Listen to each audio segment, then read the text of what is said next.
Last night walking around the hotel and I saw all the young, vibrant people around the place. I began to wonder, what the hell was I doing here? At this stage of life, you begin to wonder how credible you can be or how relevant you can be to younger generations. That was brought home forcibly to me by a young one in a coaching session about a year ago. She was misbehaving during the session, which was a game-based one for 9 and 10-year-olds. So I stopped the game and I called her in and I said, look, Sarah, which incidentally wasn't her name, Sarah, you're wrecking the game, you're spoiling the enjoyment. Please behave yourself now, be a good girl. And to be fair to Sarah, she was impeccably behaved for about 2 minutes. When again she started her tricks, and again I had to stop the game and called her in. This time I was a bit more stern with her, and I said, look, Sarah, I've warned you already. If it happens again, I'll have to do something drastic.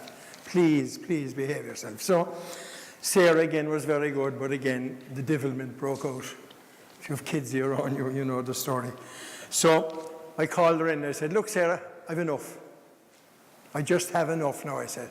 I don't care if you complain me to your principal. I don't mind if you ring your dad and ma'am to give out about me. But I'm telling you now, in front of all your pals, I will not be attending your wedding.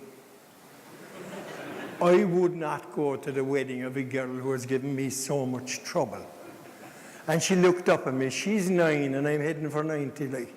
She looks up at me and she says, oh, I don't really mind, Eamonn, she said. Sure, it doesn't matter anyway. You'll be dead long before then. So, I'm fairly conscious of my sell-by date, so the first thing Peter told me, just to give you a rough background, my background would be I have no formal PE qualification, I stress that, no formal PE. All I have is 50 years plus of coaching, which began above in St. Pat's as a very enthusiastic amateur, and I spent 40 years teaching and 7 years in UCC in the sports section. So anything I say here today really is based on those experiences and the many, many mistakes I would have made over the years. So what I would be saying to you is that there will be things I'll say here that will resonate with you, and you say, yeah, I agree with that. Yeah, I'll agree. Fair enough. There will be things that you'll say, he's off his trolley, I don't agree with that at all. And that's fair enough, because I think the whole thing in the coaching is that the coach thinks and reflects. And I think if there's any lesson I've learned over the years, is that you've got to be thinking about what you're doing. More importantly, reflecting back on that which you have done. And just before I move on, I'd like to thank Willem and Len, who have helped me with all the overheads, because I am technologically ignorant. I haven't a clue about these things, so thanks to the boys for helping me. As I said, I started above in St. Pat's, and typical of coaches of that era, I would have been an authoritarian coach. I was the head honcho in my own mind. And actually, the only reason that I was coaching was by default. There was no one else to do it. And we had no training. So you were really the coach because you assumed you had the knowledge. You liked being in charge, and you liked making all the decisions. And the players just listened passively and did their best to pick up any pearls of wisdom, if you want to call them, that you might disseminate from time to time. But you were the boss. It was an authoritarian type of coaching. Now, I'd like to think that after about 14 or 15 years of that I started to think and to reflect and say, come here, the players aren't really enjoying this that much. Their enjoyment is somehow being diluted. Or even though we have a small bit of success, some of them are developing an antipathy towards me. They're not that mad about me. And the training environment isn't hectic for them. And the consequence of all that is you'd notice the fall off in players. So through that thinking and reflecting, I began to gradually modify or adapt my style so that now I would like to think that when I'm coaching boys and girls or fellas and girls, that I would be putting them at the dead center of the whole process. And that would be all about them and not all about me. And the ultimate irony that I have found is that, you know, these three imposters, I, me, and myself. What I found that if I put more of me into the session, I, myself, get more out of it. So I'm actually pleasing to these three guys. If I put more of me into the session, I, myself, are getting more out of it. So there's a selfish motivation for putting the player at the center. I'll get more satisfaction out of the whole thing. And it took me a long, long time to see that. So I would hope that I have gone from a kind of a bogman's approach to a more sophisticated approach to dealing with my players. And I would think that was thinking and reflecting. Now, it was accelerated definitely by material produced here by Pat and the boys, which they've never got the credit they deserved, through Coaching Ireland coaches. But I still think there are lots of people coming into coaching, still adapting an authoritarian stance. And if there's any message to go out from here, it would be that it works on the short term, but it won't work on the long term. What crucially brought that home to me was when I started doing some surveys with kids. They started in the 90s. I just did one at home. Then in the noughties, I widened it out.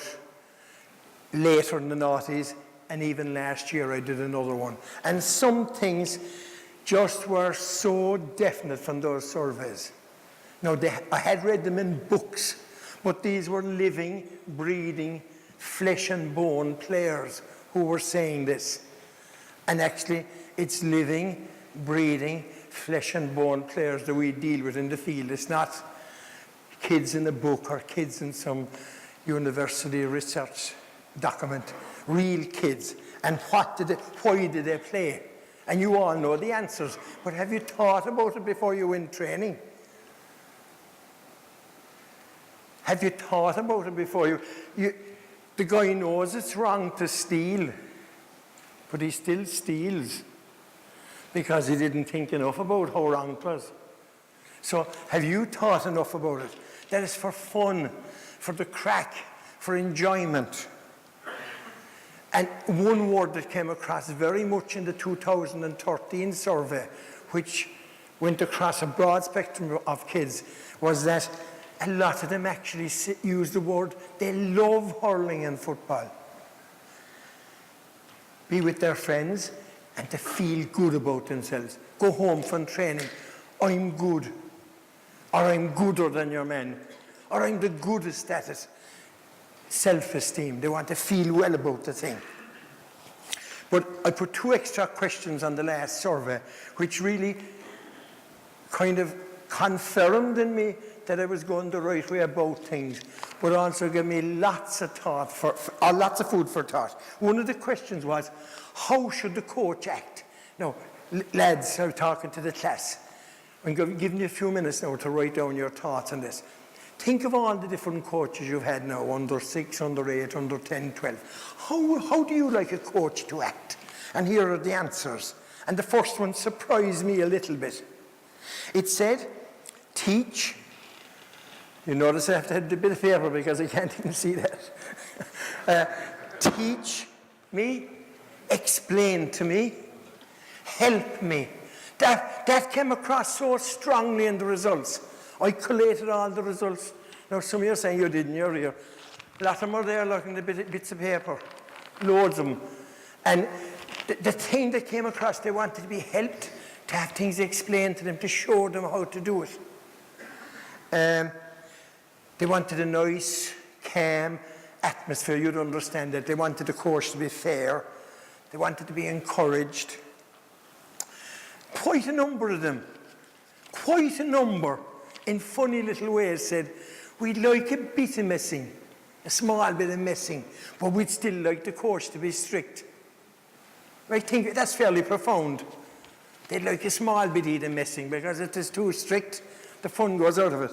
But they didn't want a lot of messing, because then they wouldn't be learning anything. So there's an awful lot of thinking to go on for the coach before he gets any success. No giving out, no shouting, that seemed to be out. Bad language, out. If we've time at the end, I'll tell you a story about bad language, about expletives, remind me. And some of the players that we surveyed were current inter-county camogie, hurling, ladies football, and men's football. And one or two of the county players were thinking back to when they were kids. And one of them was very unimpressed by a coach who spent a lot of time on the phone while the coaching was on. Now, probably felt, yeah, well, I have to take this call. But the child didn't want that. So if you want to be a child-friendly coach, you've got to put your whole body and soul into that hour with the kids. Another guy, his coach used to smoke during training, and he was not impressed, he said, as a kid. And he was very fond of the coach, but he could remember distinctly finding that not the thing for the coach to be doing. But I suppose the third question was really the one. The third question was the one. I asked the kids, and the kids are great if you can kind of get to their level. I asked them if they could transport themselves 20 years ahead, how would they act as coaches? In other words, Johnny, you're 12 now, like, what would you be like at 30 coaching the next crowd of Johnnies? And the first thing that came out was they wanted the coach to know their names. They figured their names were very important to them. So instead of saying, Ryan, pick up them balls, or Murphy, conduct yourself, the kid wanted to know him by his name. And it reminded me of a bit of research in Newcastle University, I think 07, could be wrong now, around that time anyway. This research doctor did an experiment with 2 herds of cows. I think this is hilarious, but it makes a point. This herd of cows had names, you know, the way our friends on the mainland, the Daisy and Buttercup and Millie and Molly, and they all had a name, and they'd pat them like you'd pat the dog, and how's it going, Millie? And so they got TLC, these cows. These were treated like Paddy's cows, a lot like George's cows. You produce milk. But they found, this is true, like, well, even as I said, I'm just wondering, is it? But it is. They said that the cows that were given names and mollycoddled, imagine mollycoddling a cow, think about it. Anyway, the cows that were mollycoddled produced way more milk than the other cows. Now, maybe someone else said, Newcastle University, it is true. It's on the paper. The second, not the Examiner, Sunday Times, actually. The second thing, they wanted the coach to be enthusiastic. It looks like if you're enthusiastic, that it'll cover a multitude of sins. If you are enthusiastic, but there was one little caveat. It was a goddaughter, or what do you call him? A grandchild of mine who plays hockey in England. See, we're not pure bogmen.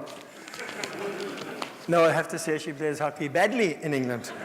But on the enthusiasm thing, she made a very salient point. She wouldn't be sport. She made an excellent point to me. I kind of ran the survey by her there at Christmas.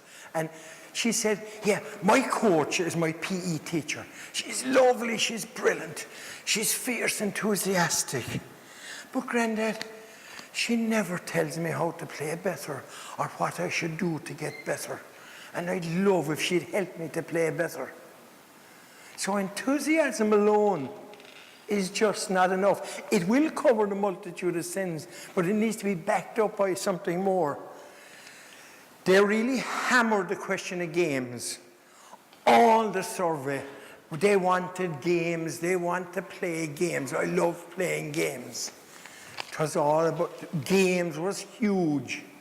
So like, if you were going to be the child-friendly coach, you have to take cognizance of that. And instead of boring them with 27 drills that you saw Paddy Butler doing somewhere, someday when he had nothing else to be doing, and instead of doing that with them, that you realise they want to play games, and then fit in one of Paddy's brilliant drills maybe sometime during it. Oh, people get bogged down in the drills. The kids, particularly the smallies, they want to play games. And the games-based approach, then you can intervene and fix the thing. We'll try and get to that at the end of it. But the other thing was variety. And one of the kids made a brilliant point altogether.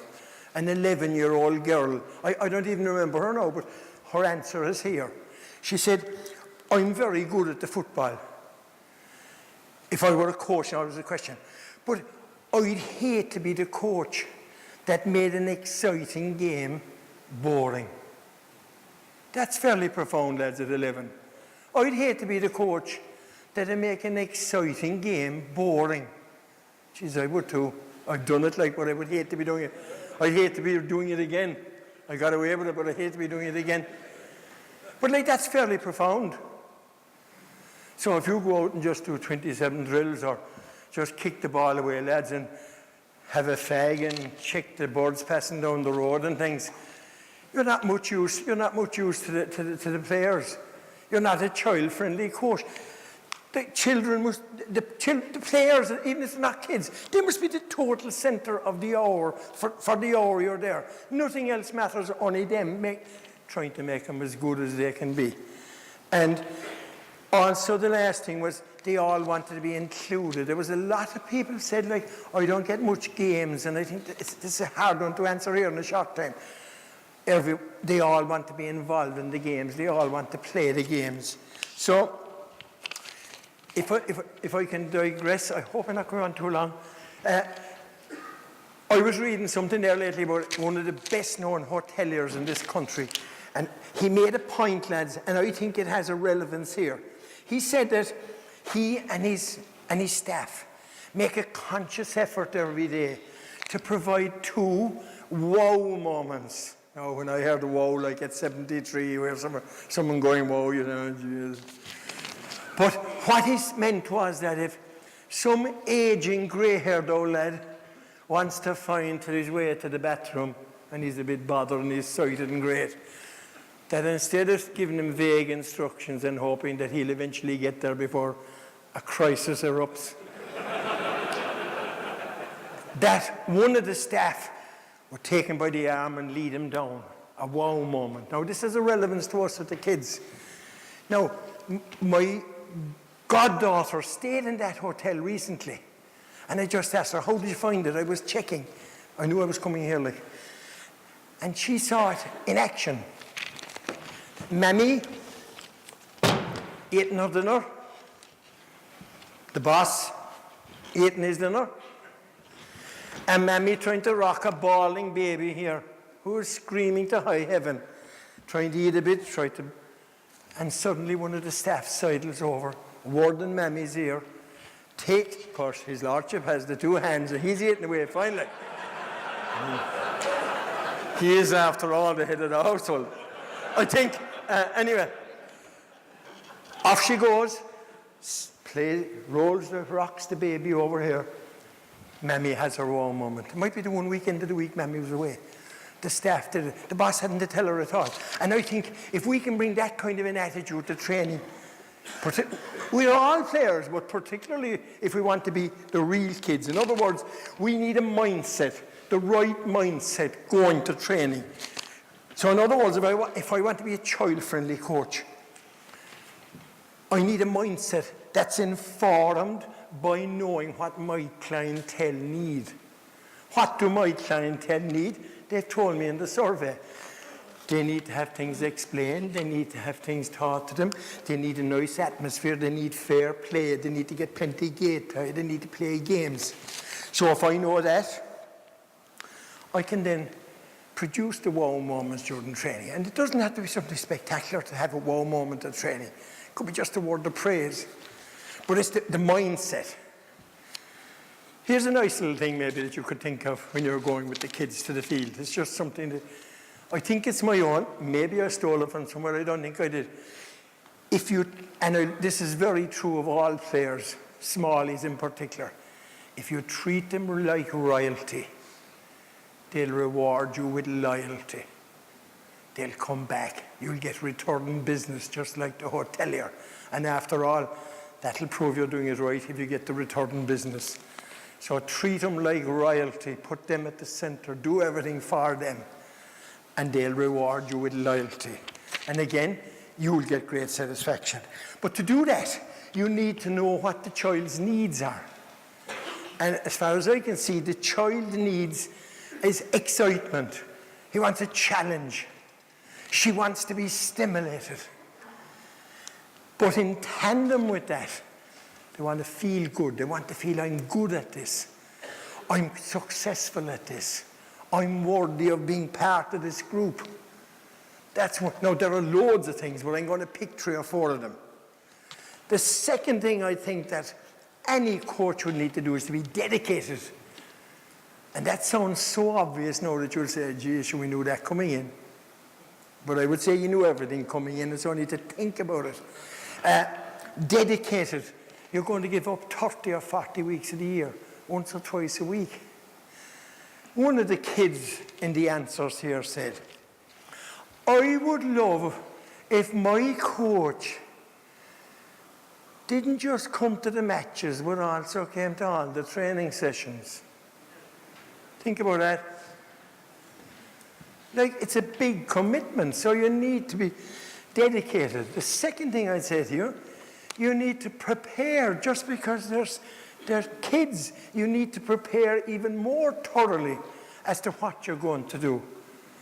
And not come down to the field and just whatever comes into your head. Because then the kids won't have fun. And they won't learn anything. So prepare your session. Just a few words. So you've a plan going down, and you can refer to this below to keep you on track. You know, bit of paper. Twice as good as all those jokes. The third thing would be to evaluate your sessions at the end. And I think this is maybe where a lot of us session finishes and we just off home. Quite happy that I was brilliant, like no need to check what I did at all. I would suggest that after every session, you do a little mental check on your way home. You know, were all the kids involved? Did the weak ones get a good few touches? Had they fun? Did they learn anything?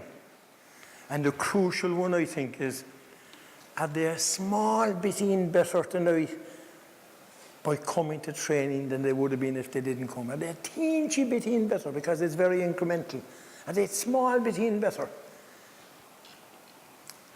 And of course, like the hotelier, will they return? Now, going back to the enthusiasm, which I'm going to walk through very quickly. You need to be enthusiastic, because what are you trying to do? As well as teaching them the game, you're trying to create this atmosphere where they're getting maximum skill development, maximum engagement in games, and every conceivable opportunity to develop this thing we call perceived competence, where they think they're good at the game. And you see, if you can get the kids thinking that they're good at the game, I'll give you a small example in a second. They will enjoy it more. They'll get more satisfaction. They'll feel better about themselves. Be more confident. But I think the big one, they'll persist. They will learn then that you have to keep at it. And I had an example lately. I had a group of kids, and there was a yard where there were 2 goals, a goal there and a goal there. And there were 3 or 4 young ones said to me, Eamonn, I'm no good at this. We were doing a kicking the ball over the bar drill. Very scientific altogether. You know, half circle and kick the ball over the bar. Like you'd want to be a pure genius to think it up. But anyway, some of the girls said, I'm no good at this. And I said, right, who'd like a bit of special help from me now while we leave you? And 4 of us went up. And we started 5 yards out from the goal, just on the technique, which we'll do soon now, of kicking. And after a while, they were actually having more fun, the 4 of them, than the gang below, who were very good and who were doing a time trial of scoring points. So they were occupied. But the 4 of these, I can always remember one little one coming up. Eamonn said, I got 10 points. And I said, geez, GAALearning, get that in my whole time playing. She was delighted with herself. She had got 10 points. Now it was only from 5 yards out. But she had scored 10 points. She had never scored points before. So it's that type of thing. So she now went home with a perception of competence. So she'd feel like coming back again. 2 words, I think you'll have probably heard these today, but the first one, empathy. That you understand what the fella's facing as he's trying to do the skill. As he's trying to kick the ball over the bar from 21 metres. That you can understand all that's involved. Or as the little lad is taking his free, that you can understand all that's involved, that you can empathise with him. But even more important, I think, and a lot of people don't agree here because I think they associate sympathy with, the game being over with people. What I mean here is that when he does mess up, after all your wonderful tuition, and he still makes a mess of it, that you're on the same wavelength as him, that you know it wasn't deliberate, that he was doing his best. Like, you'd often see a Premiership player coming off, and the manager will stick out the hand. But you know damn well, by his body language, he's looking there, and you know that if he could sell your man tomorrow morning, he'd be gone straight away. In other words, the manager has no sympathy for your man's predicament. We must have it if we want to be child-friendly kids. But above all, you must know the game. You must have the knowledge of the game. And I think this is sometimes where we fall down, despite all the other things. And there's no reason to fall down because there's a load of stuff written by Croke Park, by the Camogie, by the Ladies' Foot. There's just a rake, brilliant stuff, better than most other organisations. And the Australians will tell you that skill is the big factor to be developed if the kid is to reach his potential. So why do we want the kid to have good skill levels? Because he'd be more comfortable on the ball, he'd have more control of the ball, he can make better decisions with the ball. And then, how do we build on that? Can we move on there? No, the next one, the one before that? Oh, we're missing it. Right. How do we acquire the skill? Deliberate practice. There has to be practice. Repetition. Making mistakes. Like, look at John Terry in the Champions League final. Missed a penalty from 11 metres. 8 metres wide goal. I can remember Christy Ring missing a 30-metre free in Munster final in 1956. He got 3 goals and 2 points in the second half then, but he still missed. He still missed a 30-metre free. My point is, no, there is a point there, no, lads, please give us a break. The point is that Christy Ring was able to miss a 30-metre free.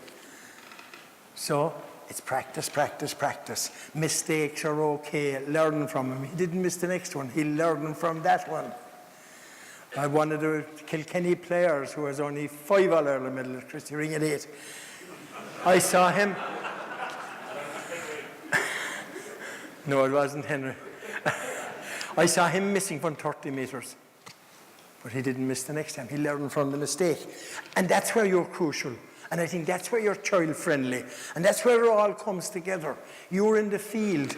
You are so vital to the kids when they make these mistakes, that you can help them with positive feedback, that you can... I would make the analogy with, if I have money in the bank, I take out my card, put the card into the wall, and the money comes out. The kid is playing a match. He puts the card into his long-term memory bank. Do you want a flawed skill to come out, some skill that he does incorrectly? You don't. So your job as a coach is to get the proper skill into his long-term memory bank, so that in the heat of the battle, he can pull out the right skill. And that sounds a bit... One of my sons thinks that's the greatest load of rubbish he ever heard. But I firmly believe that you've got to teach the skill properly so that the kid can do the skill under pressure, so that the player becomes highly proficient and that he doesn't develop a flawed technique. Right? So we'll work on that for a few minutes. There's a young lad there from Wexford. Could I have him? That little boy, yeah. Right. We are dealing with kids, like, you know. Right.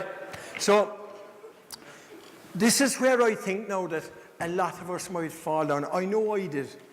I know I did in my younger days as a coach. My feedback was, come on, you're doing that all wrong. Can't you do it the right way? But I was giving them no feedback, no good feedback. It was very vague. It wasn't accurate. So really I wasn't a whole pile of use. It's not easy to say that now in front of John Allen and people like that. I didn't know what I was doing. I was just hoping, can't you do it right? And hoping to God he'd do it right without knowing how to tell him how to do it right. So it's very simple. Break the skill down. So I'll just ask George here. So George, will you just close your eyes? And I'm going to throw the ball. So please keep your eyes closed now, or I'm going to look at right Egypt. Keep your eyes closed, right? And in another 30 seconds, I'll throw the ball, right? So, because George's eyes are closed, his eyes are evidently very important, because look, George has no trouble catching the ball when he's looking. So, and I do this with kids, and they actually say, yeah, I understand that. Now, I'll say to George, he should have no trouble now, right? But put your hands in your pockets and leave them there. Right? You can't take your hands out now. You can look at the ball, so George's hands seem to be quite important to the proper execution of the skill, because look, watch. George has no trouble catching the ball. So now, George, are you ready again? Are you watching? Hands ready? But you can't move your feet. So catch. So it looks like the feet are very important, right? Where are my bits of paper? Oh, yeah. The feet are very important. That's one of the troubles of old age, you forget things. So if we extrapolate from there now to our own game, so we've got somebody kicking a football. If I kick George, will you go to the very edge there? If I kick the football to George, just to be telling the kids actually love this. They love to be, I even hear them repeating the stuff after me. Because even it's a bit childish, they know you care. They know that you're their friend, if you like. So I go to kick. So I tell them, look, my two hands are on the ball. I'm looking at the ball. I know where George is. I've had a quick look. So now it's two hands. It's into one hand, which is on the same side as the leg that's kicking. Right? So now watch the head. I've had a look at George, and I look at the ball. Right? I can kick better with my glasses off. Right? The two hands, one hand, into two hands, and kick. Right? And then watch the feet. The non-kicking leg. Watch the non-kicking leg. It steps out. It's almost as if the computer is sending a message.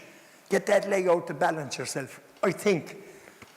Not very good at computers anyway, but I think it's your brain telling you to balance yourself. So the non-kicking leg steps out.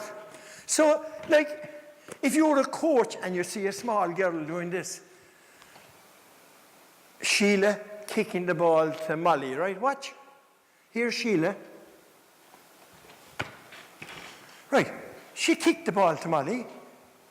But are you, a child-friendly coach, going to let Sheila of 8 end up doing that at 19 years of age? That's why the head, hands, and feet. So you might say to Sheila, look, it's like a disco step, Sheila. Look, look. 1, 2, 3, right? 1, 2, 3. And they love doing those kind of things. If it's the left leg, it's 1, 2, 1, 1, 2, 3, right? So it's left hand on.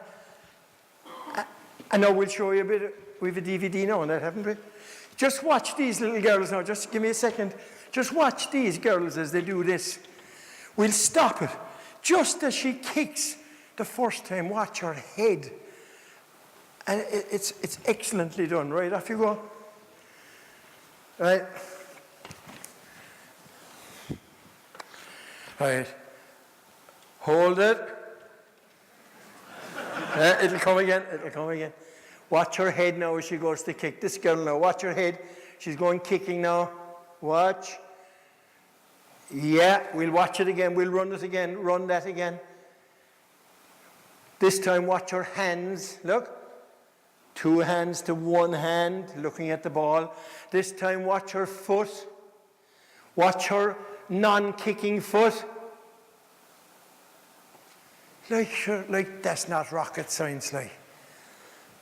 But sometimes, like I would have been insecure. I'd have been playing without knowing what I was doing, so it was very hard for me to give a child or an adult feedback. But if you study it, it's easy. So if you see the child taking a shot for a pint, an 11-year-old fella, and just as he goes to kick, he lifts his head. If he's kicking with his right leg, the ball will invariably go off to the right. Conversely, if he's kicking with his left, and he just lifts his head at the last moment, the ball will go off to the left. And after a few times, I find with the team I work with now, that they can actually coach themselves in that. Who had 3 wides? Do you know why you had the wides? And the kids love this kind of stuff. Right. So I'm conscious of the time now.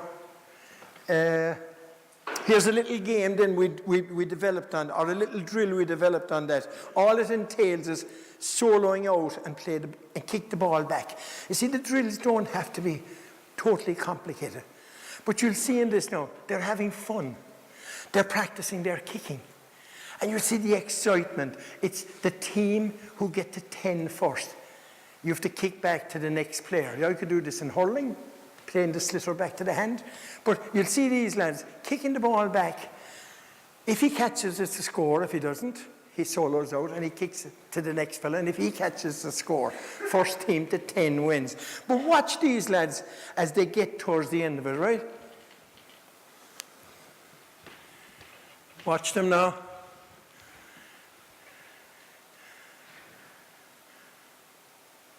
Look, the excitement, like. So, look, it's where they'd won the lottery. Watch them once more now. We shortened this now just to show. He catches it. It wasn't a great kick, but they've won the thing. They're excited. They're having great crack. They think they're brilliant. Obviously, look at them. And that's what you're looking for, that their perception of confidence, that they are competence, that they're having fun, and so on, right? So we move on from there, and I'll just give you an example of George, just one more, just stay where you are, I'll kick it down to you, right? You would also see this kind of kick, and you might have to correct it in. There are some very good players who did it this way, so you have to be careful if a guy is very good.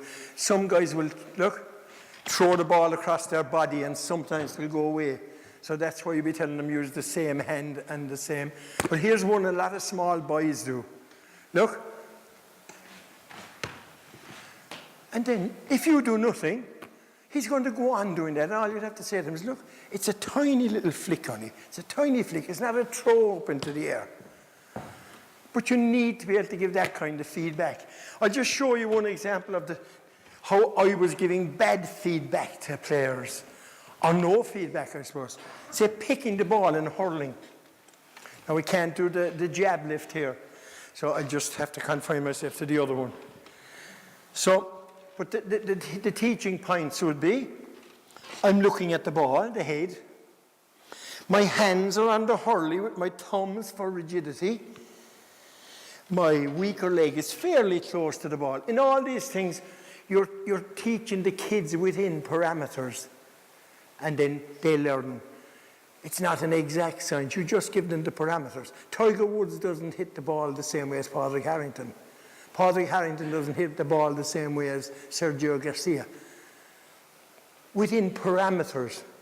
So if I'm picking, hurley hand, sliotar hand, and the ball into my hand. But I had a kid who did this. And I knew he was doing it wrong. I knew he was taking the ball in the wrong hand, but I didn't know what he was doing wrong.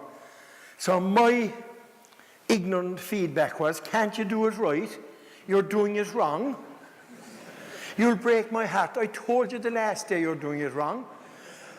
But I was giving him no feedback. And like, there's no excuse. No, the only excuse I have is that we hadn't all the material the boys had put together. But you haven't that excuse at all, lads. So you have no excuse. If we move on, we're doing all right. How are we for time, Willem? Another 20 minutes?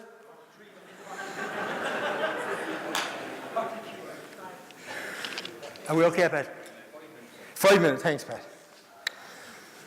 Thanks for that. So all we're doing now, we're coming to, you're going to do a session down the field, like, and is this a session that the child will have fun in? That he or she will learn in? And that he or she will want to come back and have another session like it? Like, we're not talking about PhD stuff, lads. We're trying to market, just like the hotelier, we're trying to market 2 products. Not 2 ordinary products. 2 absolutely bloody brilliant products. So it behoves us to market them as well as we can. What's the point otherwise, like? What's the point of the whole thing otherwise? We want to market them as well as we can. They are brilliant games, like, I mean, you bring lads. I have a friend from Nigeria and he thinks hurling. He just can't think, hurling, he just thinks it's unbelievable. So we need to market the things properly. And in our little small way, with our little team of 10-year-olds, or your gang of 11-year-old girls, we need to do that to the very best of our ability. Now, here's just a suggestion of the session. It's a game-based session. So we start with a little game. They're playing football for 10 minutes, or they're playing hurling for 10 minutes. We just stick to football now because it's easier for me. We have an odd clipped. So we're playing football for 10 minutes. Now, the coach must be proactive during that 10 minutes. It's not good enough to be on the phone, or to be smoking, or to be checking out how many cows your man next door has milking this year in the field, like Jesus. Or the young ones going down the road checking them out. You're not helping the child by that. You're totally involved in this. You actually made a decision to come to the field. So you actually owe to your clientele, your customers, in this case the smallies, to give them your total undivided attention. So you're playing the game for 10 minutes. And while the game is on, you're watching intently. And you say, jeepers, there's a few bad wides there. And because you're a child-friendly coach, you don't roar and shout about it. Johnny, you wait, and you wait. Now the game is over. I wouldn't interrupt the first game. I let them at it. So they're playing for it, and then you call them in. And you say, right, I've noticed 2 things here, lads. I've noticed that the kicking I've noticed 2 or 3 of you know, maybe someone will be good enough to say, yeah, I did that. Watch, I saw one fellow going to kick for a point, and just as he went to kick, he lifted his head and the ball went away wide. Does anyone remember doing that? And I'll tell you, if you have the right approach, they will say, yeah, I did that. And do you know what to do the next time? This is a cooperative job. It's not the authority talking down to the hireling. It's 2 people cooperating to get one result.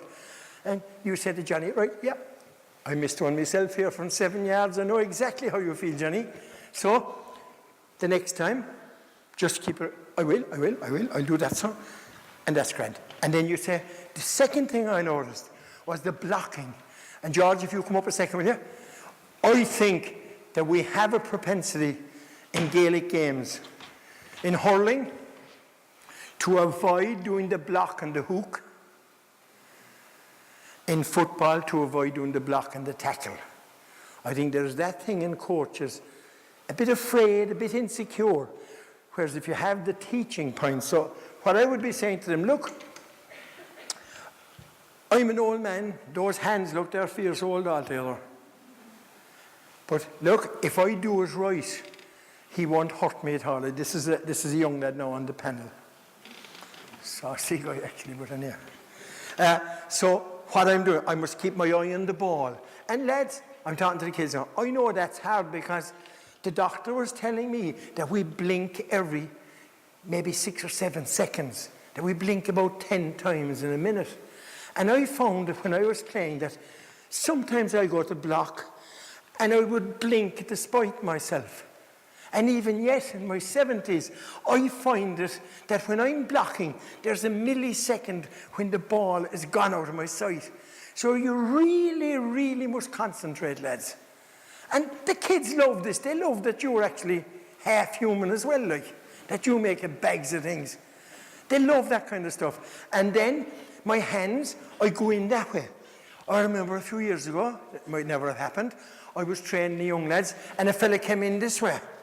And the ball got him in the nose, and he ran home to his mammy, bawling, crying. And they think that's great fun, went to some other fella's nose. And then you talk about stepping in. So now, George is going to kick, and I'll use these old hands to block, and these old eyes to look at. So George is going to kick. We know how they're going to see me now. George, we better go that way, right? Well, they'll see me that way, right? You're kicking. Although I saw you kicking out of school anywhere. That was a joke, Charles. Right. No, will you kick with your right leg? Sorry. So I step in and block, right? And we just show. So now, I fix the 2 skills. We now go to the next one. And what I would do then, I would suggest break up the group then. They love this. Get 10 of them up here and say, look, the 10 of you now, we're all going to be doing a point kicking exam soon. They love this kind of rubbish. We'll be doing a point kicking exam soon, so we must practice. Now, Mr. Murphy is going to go up here and he's going to watch. If anyone is missing, I don't mind if you kick it wide now, but if anyone is missing, Mr. Murphy will probably not allow you to take part in the point kicking competition. So your team will be down 1 player. So go up now and practice. So if you're going right-legged, 2 legs, 1 leg, look at the ball. If you're going left leg, 2 hands, 1 hand, look at the ball. Practice both sides. And it is possible to teach anyone to kick with the second leg. Anyone. If anyone wants to practice, we'll do it after. So 10 of them will be up there practicing. Some coming from the right, some coming from the left. They'll be practicing for 2 or 3 minutes. During that 2 or 3 minutes, I'd bring the other crowd into the box here and go through the block. I would block them, then I would get them to block me, and a little drill. And we'll show that now because I'm probably gone over time and I'll be shot. Just watch this, it'll run and run. You'll see me blocking them, you'll see them blocking me, and I'm yapping away the whole time about the head, the hands, and the feet. Now, there you have 11-year-olds blocking a 15-stone man. It'll come around again. Watch it again. There's the 15-stone man. There's the young fella blocking the man. Now, it's a safe environment they know they've been assured they're not going to get hurt. And they say, gee, this isn't really as bad as we thought. I could learn this. And I mean, give them the fact then that if they come to Croke Park someday to see the elite playing, they might see 5 blocks in the first 35 minutes, if they're lucky. So it's no great disaster that they only get in an odd block. So you might give, in the next little game then, you might give a little bonus of maybe 2 points for a block. Like, the progress will be very, very slow. Right? And right, we move on from there then. Do you understand what I'm saying there? Some would be, then they'd swap around. The blockers would go kicking, and the lads who were kicking would come down to me for the blocking. Then we have a point scoring game. How do I point? What do I do now? Willem, can you use that joke? Yeah. No? One team will be starting here and show how they'll go, Willem. Out, out, out, and kick with their right leg. And the other lads, Willem? Yes, you're very good. Left. So they'd get 5 kicks each. 5 with the right leg, 5 with the left leg.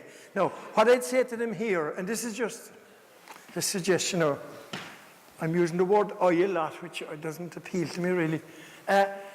What I'd be saying to them there is, look, you're all getting 10 shots. Keep your own score, lads, now. I'll ask one question when you're finished.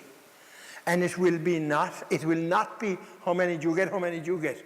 It'll be, I'll tell you when you're finished now. So they go on, they do the 10 kicks, and I say, right, did anyone get 10? Invariably, there'll be maybe 1 or none. Lads, that's the reason now why I think that besides coming down here once or twice a week, you should ask Mr. Murphy for the footballs at that time. Instead of playing with your, whatever it is at home, get the balls, come down with a few of you and practice kicking. Your head, your hands and your feet, because we'll be doing this often during the year, and see can you get a better score as the year goes by. And they're quite receptive to that kind of plomas, if you like, but it's not plomas, it's helping them because they're young and they need a bit of encouragement. And then we finish off. Sorry, Willem, can you go back just 1 second? I'm sorry, Willem. The next thing. Is there somebody after this? Oh, what they would do after that, sorry. Yeah, Willem, there is, yeah. Willem he's just learning this thing.